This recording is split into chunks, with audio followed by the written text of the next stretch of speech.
When you're dealing with nanotechnology, a lot of really strange things all of a sudden seem possible or even natural. For the time being, we're trying to avoid calling it invisibility. In the future, I think we can envision a type of product that you could legitimately call invisibility, but I think you're going to see that there are certain distortions in the light that make it roughly visible, so we're calling it cloaking right now. Visible light, the wavelength of visible light is on the order of nanometers.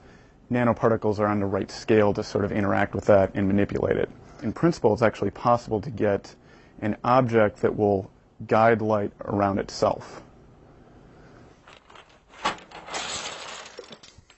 The sphere is this sort of easiest shape to do. Right now we can only cloak convex shapes, and that has to do with the sharp angles. So things like spheres and even cylinders, for the most part, we can do a pretty good job with. Squares, we can do it halfway decent job with, and then when we get to things like triangles where they have the more acute angles, that's where it sort of bends the light in a problematic way.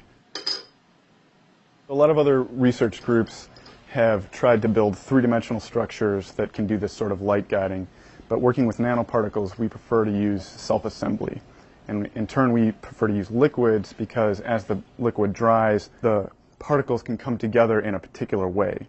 So by controlling the structure of the particles, we can control how they come together.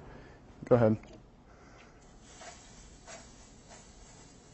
Now it's important to get the droplet size right since this is sort of a surface area effect, so that's why we're using this atomizer. Of course, it takes a while for the students to get the technique down. If things don't dry evenly, that adds to the distortion of the light. So we just chose to use a simple hair dryer, and it also speeds things up for the demonstration.